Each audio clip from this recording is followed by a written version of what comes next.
Salut l'équipe. Donc bon, petit bilan de ces 3 semaines d'application avec les plateformes VTC. Donc, quoi dire?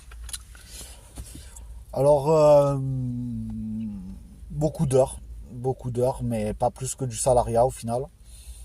Enfin, pas plus que du salariat. En termes de temps à y consacrer, c'est à peu près la même chose que mon ancien travail.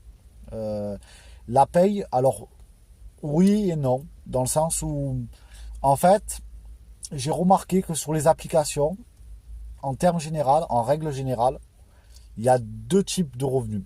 Tu as ceux qui vont faire des gros revenus, mais qui vont gaspiller beaucoup d'essence et beaucoup de kilomètres. Et ceux qui vont faire des petits revenus, mais qui vont optimiser l'essence et optimiser les kilomètres de la voiture. Alors, il faut savoir que moi, en règle générale, je tourne entre 1000 et 1100 euros de chiffre d'affaires. Mais attention, je tourne avec ce chiffre d'affaires en faisant du VTC et de la livraison. Avec les applications Uber, Bolt, Deliveroo.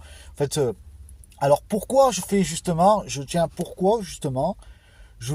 vous dis pourquoi je fais de la livraison et pas que du VTC. Il y en a, ils vont me dire, mais pourquoi tu fais pas que du VTC? Fais que du VTC, au même ratio, tu vas être à 1003, 1004. Alors, attends, je vais t'expliquer pourquoi.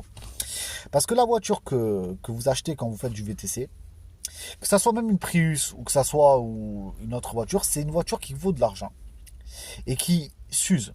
Si vous usez votre voiture, que vous mettez beaucoup d'essence, que vous faites le plein quasiment tous les 2 jours pour ramasser 300 euros par jour, ça vous fait.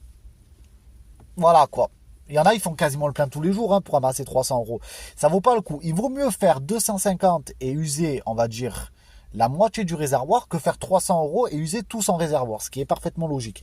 C'est pour ça que il faut optimiser les gains. C'est-à-dire que là, par exemple, il est 9h37. J'ai commencé à 7h du matin. J'ai fait mes 50 euros. C'est pas beaucoup. Vous allez me dire, mais 50 euros, c'est rien comme chiffre d'affaires. Ok, là, j'attends une course qui va à peu près me rapprocher de chez moi. Ensuite, je vais switcher à 11h parce qu'on est lundi pour de la livraison. Pourquoi? Parce que si je reste en VTC, je vais pas avoir beaucoup de demandes. Et le peu de demandes que je vais avoir, ça va faire un aller et un retour à blanc. Un aller et un retour à blanc. Est-ce que c'est rentable de faire ça? Non. C'est pour ça que je vous dis oui et non. Donc voilà. Ça, c'est pour résumer mon bilan. Pour moi, c'est un bon travail. Il faut surtout optimiser les horaires. C'est ça. Et ceux qui disent ouais, finalement, on n'est pas libre. Mais en fait, c'est comme tout. Tu vas pas ouvrir un restaurant à 7h du matin, frérot. Personne va venir chez toi. Et ben, le VTC, c'est pareil. Sur ce, l'équipe, bonne journée et à bientôt.